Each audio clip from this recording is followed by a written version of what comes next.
Hello students, तो कैसे हैं आप सभी? आई होप आप बहुत अच्छे से होंगे और एग्जाम की प्रिपरेशन में लगे होंगे। तो चलिए आज की क्लास में हम बात करेंगे सीटेट पेपर नंबर 2 के सोशल स्टडीज सब्जेक्ट की और इसमें हम आज की क्लास में 50 पीवाईक्यूज लगाने वाले हैं। जैसा कि आपको पता है सीटेट के एग्जाम में बहुत कम टाइम बचा है, तो प्लीज़ इन क्लासेस को लगातार लगाइए जिससे आपका एग्जाम जो है वो बहुत अच्छे मार्क्स से क्वालिफाई हो जाए। तो आज की क्लास में हम एग्जाम ओरिएंटेड 50 एमसीक्यूज पढ़ने वाले हैं, तो क्लास को एंड तक ज़रूर देखिएगा। और अगर आपने चैनल को अभी तक सब्सक्राइब नहीं किया है तो प्लीज़ चैनल को ज़रूर सब्सक्राइब कर लें और साथ में लगे बेल आइकन को प्रेस कर दें। बाकी आपने क्लास को शेयर कर देना है, लाइक करके मुझे ये भी कमेंट करके बताना है कि आपको क्लासेस मेरी कैसी लगती हैं। चलिए शुरू करें। फर्स्ट क्वेश्चन है हमारा कि जो सामाजिक विज्ञान की कक्षा है उसमें अलग-अलग उत्तर आने पर एक शिक्षक को क्या करना चाहिए? ठीक है, आप एक टीचर हैं, आपने एक क्वेश्चन पूछा बच्चों से क्लास में, तो क्लास किस चीज़ की है? सोशल स्टडीज़ की है, ठीक है? तो उसमें अगर आप एक टीचर होने के नाते अगर आप बच्चों से क्वेश्चन पूछते हो तो हर बच्चे का जो आंसर है वो अलग होता है। तो ऐसे टाइम पर एक टीचर को क्या करना चाहिए? ठीक है? ऐसे टाइम पर टीचर को जो है वो उत्तर के तर्क का जो है वो और उस उत्तर के तर्क और प्रमाण पर चर्चा जो है वो उसको करवाना चाहिए। डिस्कशन करवानी चाहिए कि क्यों आपका सभी का उत्तर जो है वो गलत आ रहा है या क्यों आपका सभी का उत्तर जो है वो अलग-अलग आ रहा है, ठीक है? तो उसके ऊपर तर्क करवाने चाहिए कि इस क्वेश्चन का उत्तर ये नहीं ये होगा या क्यों होगा। मतलब कि एक तरह से डिस्कशन करवाना क्लास में अगर बहुत सारे बच्चों के अलग-अलग आंसर आ रहे हैं तो ठीक है, सामाजिक विज्ञान की कक्षा है, ठीक है? तो एक टीचर को उस टाइम पर जो है वो डिस्कशन मेथड जो है वो अपनाना चाहिए, ठीक है?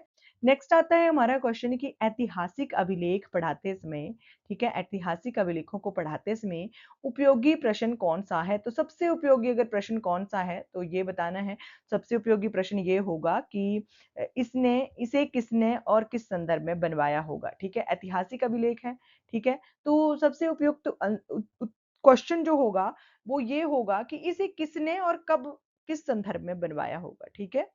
नेक्स्ट क्वेश्चन की बात करें तो नेक्स्ट क्वेश्चन है मानचित्र में वास्तविक दूरी को समझाने के लिए किस चीज़ का उपयोग किया जाता है? तो वास्तविक दूरी को अगर मैप में समझाना है बच्चों को रियल दूरी को, ठीक है, तो वो समझी जाती है पैमाना से, ठीक है? किससे समझी जाती है? वो पैमाना से दूरी जो है वो समझी जाती है, यानी कि ऑप्शन नंबर सी हमारा सही उत्तर हो जाएगा। नेक्स्ट क्वेश्चन आता है कि इतिहास में कालक्रम की समझ विकसित करने के लिए कौन-सी गतिविधि जो है वो सबसे उपयुक्त है? यानी कि टाइमलाइन की अगर समझ बच्चों में हिस्ट्री को लेकर हिस्ट्री में जो टाइमलाइन रहती है जैसे कि ईयर वाइज़ रहते हैं, ये 1850 है, 1750 है, 1450 है, मतलब इस तरह से जो भी टाइमलाइन रहती है उस प्रकार की समझ को विकसित करने के लिए जो एक्टिविटी है सबसे उपयुक्त एक्टिविटी जो है हिस्ट्री की वो कौन-सी होगी? तो कौन-सी एक्टिविटी होगी? वो होगी कि घटनाओं को टाइमलाइन पर क्रमबद्ध करना, ठीक है? जो भी घटनाएँ हुई हैं, उनको टाइमलाइन के ऊपर क्रमबद्ध करना, इससे कालक्रम की समझ बच्चों में बहुत जल्दी विकसित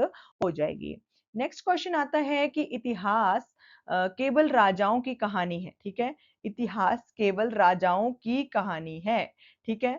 तो ये कहने वाले जो विद्यार्थी हैं, उस शिक्षक क्या दिखा सकता है, ठीक है? अगर स्टूडेंट्स ऐसे कहते हैं कि हिस्ट्री जो है वो केवल राजाओं-महाराजाओं की तो कहानी है, ठीक है? तो ऐसा बोलने वाले स्टूडेंट्स को टीचर फिर क्या दिखाकर समझा सकते हैं?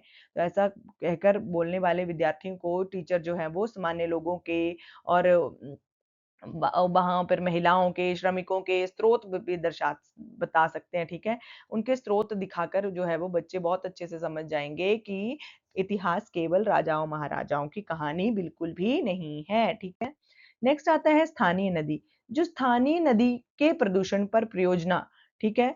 का प्रमुख लाभ क्या होगा? स्थानीय नदी के प्रदूषण पर प्रमुख परियोजना यानी कि प्रोजेक्ट बनाने के लिए अगर बच्चों को कहा जाता है तो उसका क्या बेनिफिट होगा? उसका बेनिफिट होगा कि जो बच्चे हैं वो स्थानीय अनुभव को भौगोलिक अवधारणाओं से जोड़ेंगे, ठीक है? स्थानीय अनुभव को फिर वो भौगोलिक अवधारणाओं से कॉन्सेप्ट के साथ वो जोड़ेंगे, ठीक है?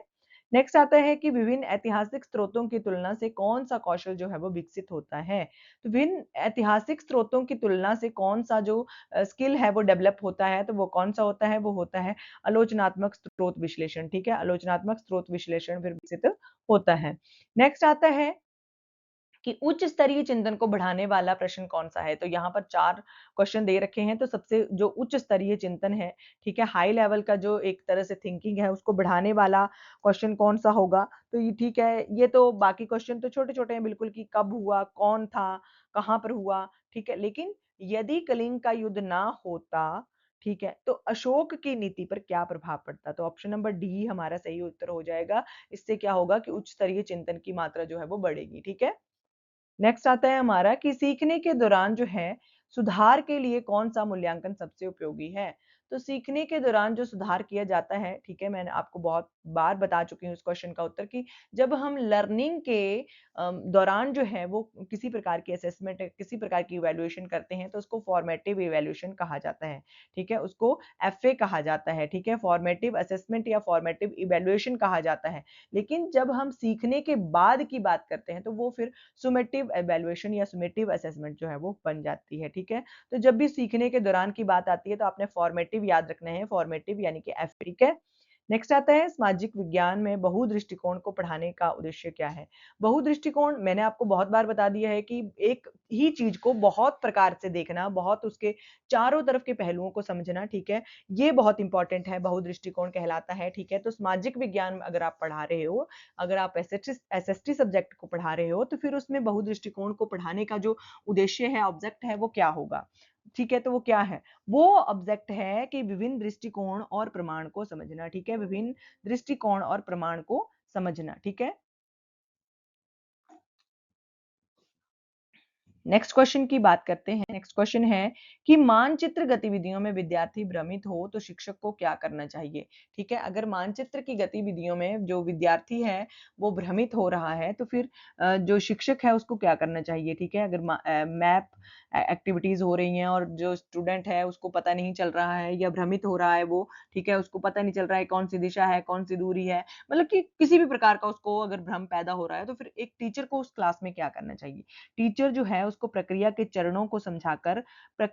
चरणों में समझाकर जो है वो उसको सहारा देना चाहिए, ठीक है? जो भी प्रोसेस चल रही है उसको छोटे-छोटे स्टेप्स में उसको बच्चे को समझाकर जो है वो उसको थोड़ा बहुत सहारा जो है वो देना चाहिए। तो यानी कि ऑप्शन नंबर ए, सी जो है हमारा इस क्वेश्चन का ऑप्शन नंबर सी जो है वो हमारा सही हो जाएगा।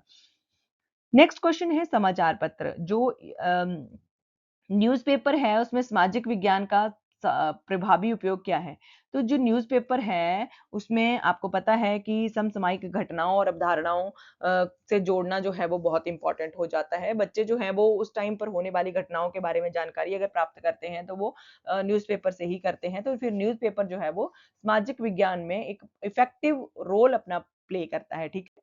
नेक्स्ट आता है कि कक्षा में चुनाव का अनुकरण किस समझ को विकसित करता है? तो कक्षा में अगर चुनाव का अनुकरण किया जा रहा है, मान लो कि इलेक्शन जो हो रहे हैं उनका अनुकरण करके एक नाटक के रूप में दर्शाया जा रहा है या फिर नाटक करके जो है वो बच्चे जो हैं वो चुनाव का अनुकरण कर रहे हैं, तो फिर इससे कौन-सी समझ जो है वो विकसित होगी? इससे जो है वो लोकतांत्रिक प्रक्रिया की समझ जो है वो बच्चों में विकसित होगी, ठीक है? डेमोक्रेटिक एक तरह से प्रोसेस जो है वो बच्चों में विकसित होगी, बच्चों की डेमोक्रेटिक जो थिंकिंग है वो मतलब कि विकसित हो जाएगी, ठीक है?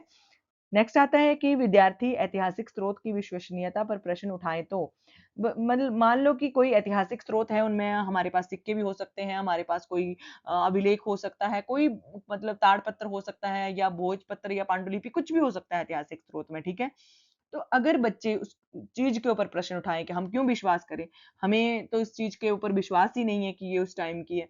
तो अगर विश्वसनीयता के ऊपर बच्चे जो है वो प्रश्न उठाएँ तो फिर टीचर को क्या करना चाहिए कि स्रोत की जाँच करने के लिए बच्चों को प्रोत्साहित करना चाहिए और प्रोत्साहित वर्ड जो है वो हमेशा पॉजिटिव वर्ड रहता है। जिस भी क्वेश्चन में आपको प्रोत्साहित वर्ड दिख जाएगा वो क्वेश्चन का उत्तर आपने समझ लेना है, यही होगा, ठीक है? प्रोत्साहन बच्चों को देना जो है वो एनकरेज बच्चों को करना जो है वो एक पॉजिटिव टर्म का वर्ड है, तो फिर आपने इसका उत्तर जो है वो यही लगाना होता है, ठीक है? तो स्रोत की जाँच के लिए बच्चों को प्रोत्साहन देना, एनकरेज करना, ठीक है? फिर उससे जो है वो बच्चों में जो है वो विश्वसनीयता पर प्रश्न बच्चे नहीं उठाएँगे, ठीक है? नेक्स्ट आता है कि स्थान और पर्यावरण समझाने का सबसे प्रभावी तरीका क्या है? बच्चों को प्लेस और एनवायरनमेंट के बारे में समझाना है, तो ये सबसे ज़्यादा इफ़ेक्टिव जो मेथड है वो कौन-सा रहेगा? वो रहेगा स्थानीय क्षेत्र का अवलोकन और मानचित्रण, ठीक है? स्थानीय क्षेत्रों का अवलोकन करना और मानचित्रण करना जो है वो सबसे उपयोगी तरीका रहेगा। नेक्स्ट आता है एक एसएसटी की समावेशी कक्षा है, ठीक है? एक एसएसटी की कक्षा है, ठीक है? उसमें समान भागीदारी को कैसे सुनिश्चित की जा सकती है? तो एक एसएसटी की कक्षा है, उसमें सभी प्रकार के बच्चे पढ़ रहे हैं। समावेशी शिक्षा आपको पता ही है क्या होती है, ठीक है?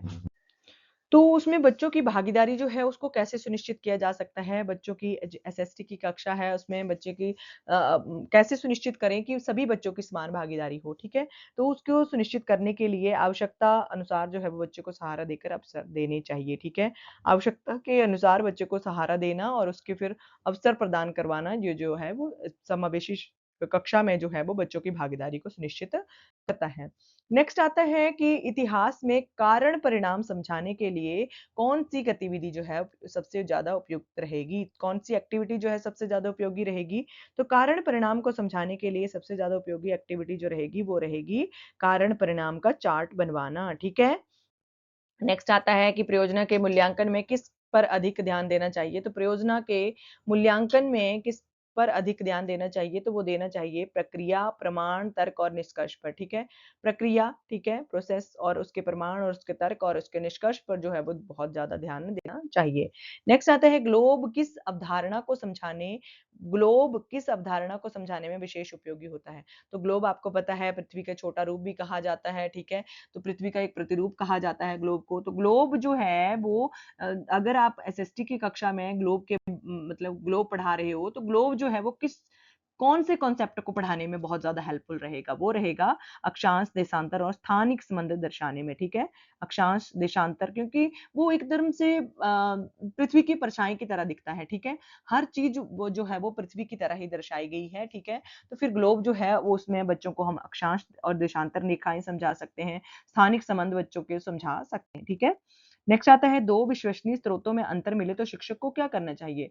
अगर 2 विश्वसनीय स्रोत हैं, उनमें जो है वो डिफरेंस पाया जाता है, तो फिर ऐसी स्थिति में टीचर को क्या करना चाहिए? टीचर को क्या करना चाहिए? दोनों के प्रमाण और संदर्भ की तुलना करवानी चाहिए, ठीक है? दोनों के प्रमाण और संदर्भों की तुलना जो है वो उसको करवाना चाहिए। Next question very important question और इस तरह के क्वेश्चन ही सीटेट के एग्जाम में पूछे जाते हैं कि केस स्टडी का प्रमुख लाभ क्या है? तो केस स्टडी का जो प्रमुख लाभ है वो क्या है? केस स्टडी का लाभ है कि वास्तविक परिस्थिति में अवधारणा लागू करना, ठीक है? वास्तविक परिस्थिति में अवधारणा को लागू करना जो है वो केस स्टडी का प्रमुख लाभ है।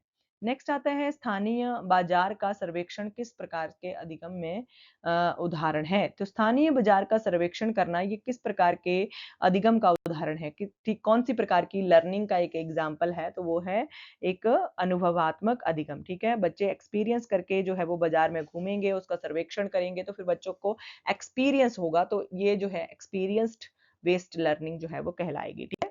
नेक्स्ट आता है साक्ष्य आधारित तर्क का क्या अर्थ होगा? तो साक्ष्य आधारित तर्क का अर्थ क्या होगा? वो होगा कि दावे को प्रमाण के आधार पर समर्थन देना, ठीक है? दावे को प्रमाण के आधार पर समर्थन देना जो है वो साक्ष्य आधारित तर्क का अर्थ होगा।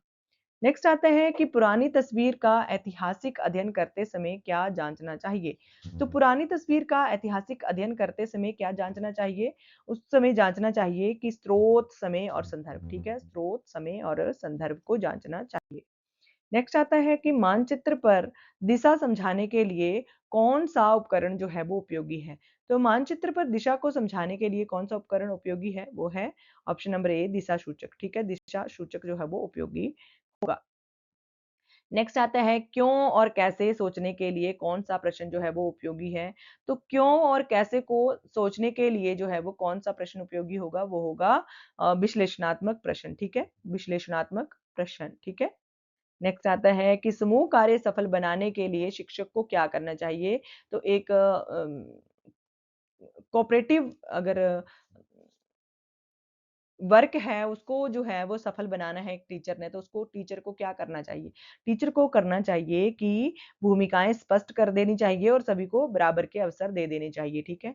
एक कोऑपरेटिव लर्निंग है, एक समूह लर्निंग है, समूह कार्य है, ठीक है? उसमें बच्चों की सभी की भागीदारी जो है वो टीचर ने ही सुनिश्चित कर देनी है कि आप ये करोगे, ठीक है? सभी को एक-एक जो है वो ज़िम्मेदारी दे देनी है, फिर सभी के अवसर जो है सुनिश्चित कर देने हैं कि सभी को समान रूप से अवसर जो है वो प्राप्त हो सकें, ठीक है? तो नेक्स्ट क्वेश्चन की बात करें, नेक्स्ट है रूढ़िबद्ध सामाजिक टिप्पणी पर शिक्षक को क्या करना चाहिए? मान लो कि कोई एक सामाजिक टिप्पणी आती है जिसमें ये कहा गया है कि लड़के यही काम करेंगे, लड़कियां यही काम करेंगी, तो फिर ऐसी स्थिति में एक टीचर को क्या करना चाहिए? ठीक है, एक टीचर को क्या करना चाहिए? टीचर को हमेशा प्रमाण और वैकल्य दृष्टिकोण पर चर्चा करनी चाहिए, ठीक है?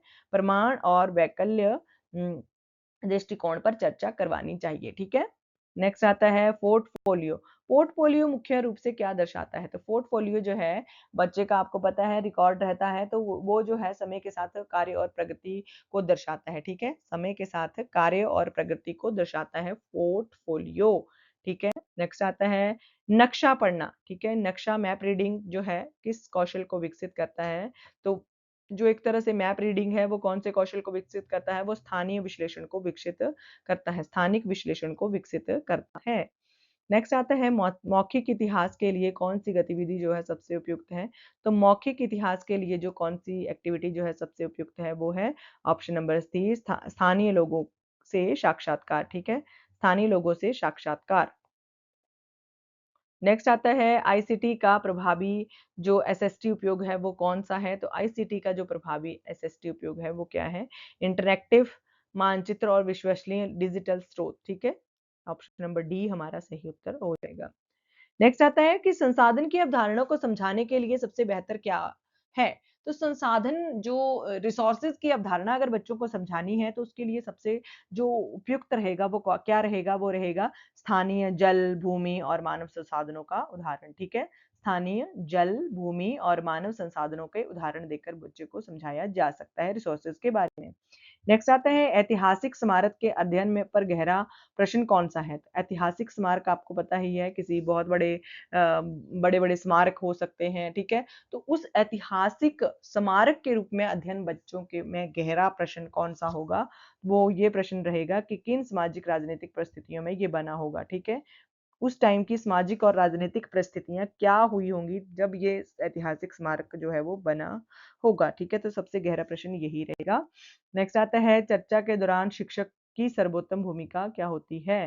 तो चर्चा डिस्कशन के दौरान जो है वो शिक्षक की भूमिका क्या रहती है? शिक्षक जो है वो एक फैसिलिटेटर जो है वो बनकर रहते हैं, ठीक है? एक सुविधादाता बनकर रहते हैं, एक परामर्शदाता जो है वो बनकर रहते हैं चर्चा के दौरान, ठीक है? नेक्स्ट आता है स्थानीय से वैश्विक। स्थानीय से वैश्विक दृष्टिकोण का उदाहरण क्या है? तो स्थानीय से वैश्विक का दृष्टिकोण ये है कि स्थानीय जल संकट से जलवायु परिवर्तन को जोड़ना, ठीक है?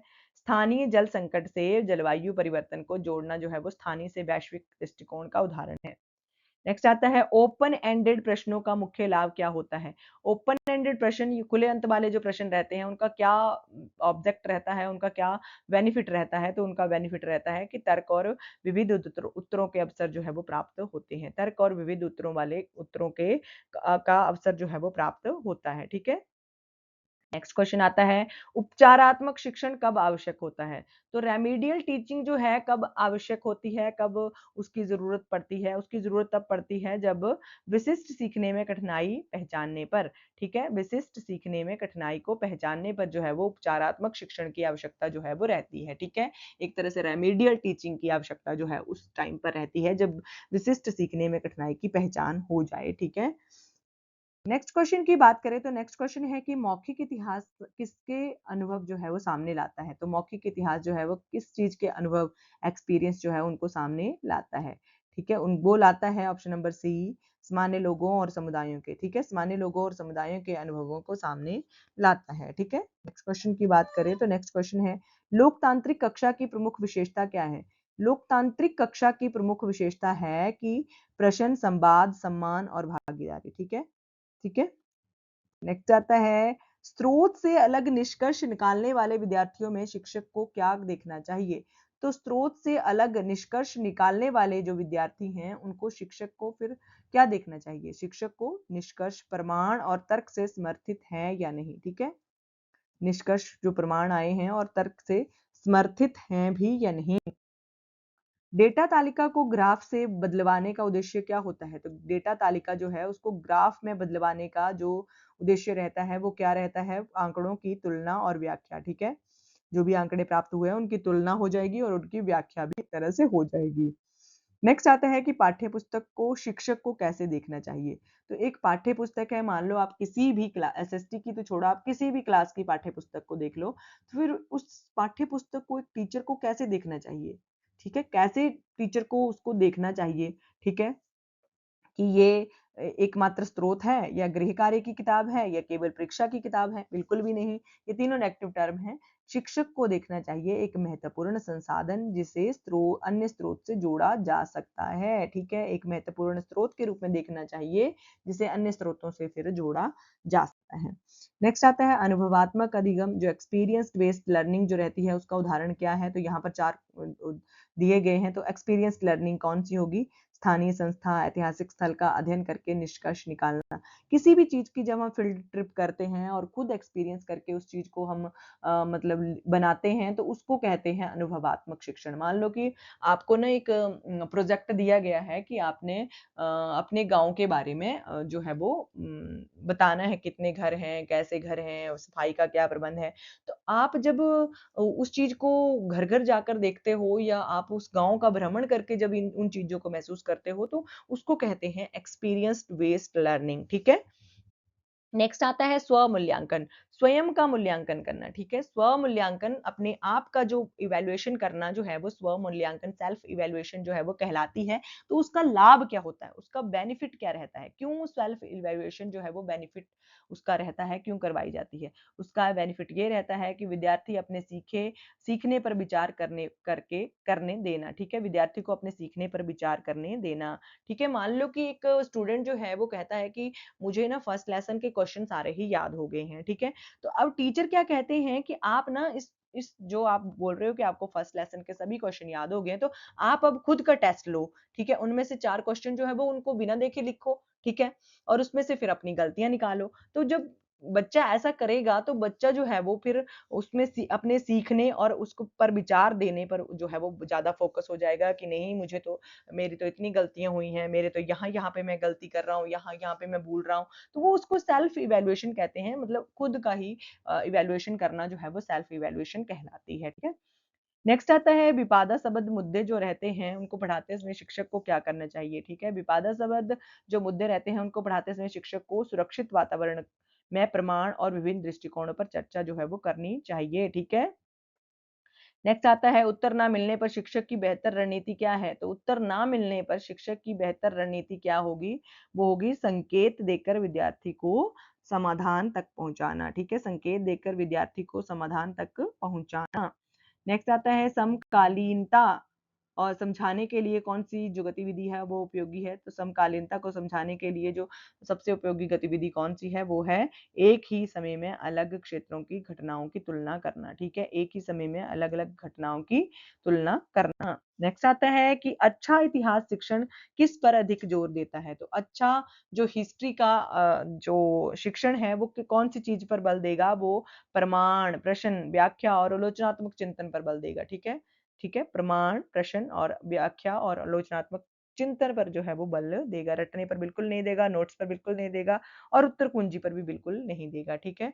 तो अच्छा जो इतिहास की टीचिंग है, जो हिस्ट्री टीचिंग है, वो जो है वो प्रमाणों पर, प्रश्नों पर और व्याख्या करने पर बल देती है। नेक्स्ट क्वेश्चन है आज की क्लास का, ये लास्ट क्वेश्चन है कि शिक्षा कक्षा में संसाधन की तरह उपयोग करने का उदाहरण क्या है? तो विविधता को, ठीक है, डाइवर्सिटी को जो कक्षा में उपयोग करने का जो सबसे अच्छा संसाधन है वो कौन-सा है? वो है कि विद्यार्थियों के स्थानीय अनुभवों की चर्चा में शामिल करना, ठीक है? विद्यार्थियों के जो भी स्थानीय अनुभव हैं, उनको चर्चा में शामिल करना, ठीक है? जो भी एक्सपीरियंस बच्चा करके आया है, जैसा कि मान लो मैंने अभी आपको उदाहरण बताया कि एक बच्चे को गाँव के बारे में प्रोजेक्ट दिया जाता है बनाने को। जब बच्चा जो है वो स्वयं उस चीज़ को अनुभव करता है, तो फिर उसको चर्चा में शामिल कर किया जाता है कि हाँ, हम वहाँ पर गए थे, हमने वहाँ पर ऐसे देखा, ऐसे हुआ, ऐसे घर थे, ऐसे घरों के पानियों का प्रबंध था। ठीक है? तो ये सभी जो है वो चर्चा में शामिल करना, जो भी एक्सपीरियंस बच्चे ने किया है, स्थानीय एक्सपीरियंस किया है, उसको चर्चा में शामिल करना जो है वो विविधता का जो है वो एक तरह से संसाधन के रूप में प्रयोग किया जा रहा है, ठीक है? तो ये उदाहरण है। आई होप कि आप क्वेश्चन सभी अच्छे लगे होंगे। तो हमने यहाँ पर 50 क्वेश्चन जो हैं वो पढ़ लिए हैं और बहुत इंपॉर्टेंट पीवाईक्यूज़ थे ये एसएसटी सब्जेक्ट के और इसी तरह के क्वेश्चन सीटेट के एग्ज़ाम में पूछे जाते हैं। ये सभी क्वेश्चन पहले भी एग्ज़ाम्स में पूछे गए हैं। तो चैनल को आपने अभी तक सब्सक्राइब नहीं किया है तो प्लीज़ चैनल को ज़रूर सब्सक्राइब कर लें। साथ में क्लास को लाइक ज़रूर कर दें, शेयर ज़रूर कर दें और अपने फ्रेंड्स के साथ शेयर ज़रूर करें इस क्लास को और कमेंट करके मुझे ये बताएँ कि आपको क्लास कैसी लगी। तो थैंक यू फॉर वॉचिंग। मिलते हैं आपसे नेक्स्ट क्लास में, तब तक प्लीज़ चैनल पर विज़िट ज़रूर करें।